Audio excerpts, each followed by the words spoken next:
A partnership between a Chinese solar company and a Kenyan enterprise has brought solar-powered tablets or solar media to remote areas of Kenya that lack electricity.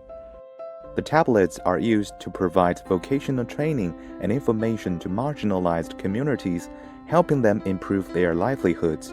The project, launched in September 2022, has already delivered 106 units of equipment in 2 phases to more than 200 families in Nathangni village in southern Kenya. One of the beneficiaries is Caleb Kyoko, a student who learned skills through the Kenswet vocational training program that uses solar media. He said the tablets have opened up new opportunities for him and his community. We are studying with the gadgets online student, yeah. I've been studying entrepreneurship and pastry, dealing with baking and entrepreneurship. By now, I know how to bake many cakes. I know how to cook mandazi, donuts, half cakes. I know how to cook chapati. I've been employed in a hotel, and I know how to cook them. Solar media provides more professional information. The solar media gadgets provided by a Shenzhen-based company in South China's Guangdong province come with preloaded content in education, agriculture, health, and skills development sectors. I hope I created this solution to help you more empower yourself, so you get more skills.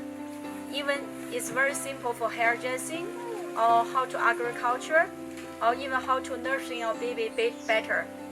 So I wish you best luck, and I wish you learn more. I wish you empower you more, and you can change your life. Tulipatana na hii solar pan last year November. Kwa hivyo mimi nimejifunza tu mengi kuhusiana na hiyo kitu. Kozi yangu yenye nilikuwa nimechagua ilikuwa ni hairdressing. Imenifunza tu kusonga. Imenifunza dreadlocking, hata kunyoa. Mimi nashukuru tu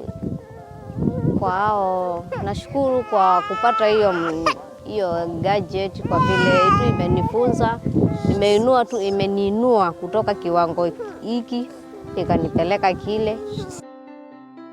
The third phase will be implemented in November 2023 and is expected to provide 200 pieces of equipment to more areas. The organizers expect the project to benefit more than 3,000 people this year and hope to work with more partners so that by 2024 and 2025, more local farmers in Kenya can benefit.